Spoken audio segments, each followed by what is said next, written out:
प्रणाम मित्रों। तो चलिए आज हम लोग विश्वंभर नाथ शर्मा कौशिक जी के जीवन परिचय को पढ़ते हैं। उनका जन्म 1891 ईस्वी में पंजाब के अम्बाला शहर में हुआ था। उनकी प्रारंभिक शिक्षा कानपुर में हुई। जब वे 4 वर्ष के थे तब उनके दादा उन्हें कानपुर ले आए थे। कानपुर में ही कौशिक जी ने हिंदी, संस्कृत तथा फारसी का अध्ययन किया।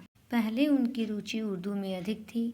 तत्पश्चात 1909 से वे हिंदी में लिखने लगे। उन्हें बांग्ला का भी अच्छा ज्ञान था। आचार्य द्विवेदी जी की प्रेरणा से उन्होंने कुछ बांग्ला कहानियों का हिंदी में अनुवाद किया था। वे प्रेमचंद परंपरा के ख्याति प्राप्त कहानीकार थे। प्रेमचंद जी के समान साहित्य में कौशिक जी का दृष्टिकोण भी आदर्शोन्मुख यथार्थवाद था, अर्थात वे अपनी रचनाओं में समाज में घटित हो रही सभी सच्चाइयों को लिखते थे।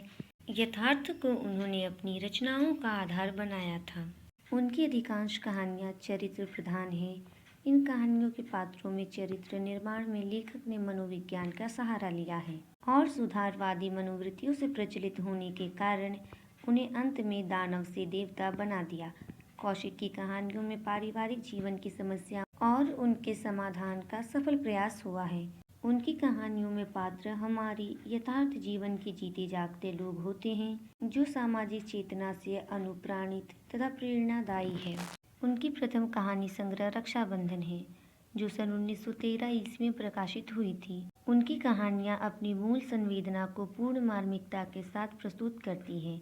आधुनिक हिंदी कहानी के विकास में उनका महत्वपूर्ण स्थान है। चलिए तो अब हम उनकी रचनाएं देखते हैं। कहानी रक्षाबंधन, कल्प मंदिर, चित्रशाला, प्रेम प्रतिज्ञा, मणिमाला, कल्लोल, खोटा बेटा, पेरिस के नर्तकी, साथ की हो। कौशिक जी ने 2 उपन्यास भी लिखे हैं। एक है माँ और दूसरा है भिखारिणी।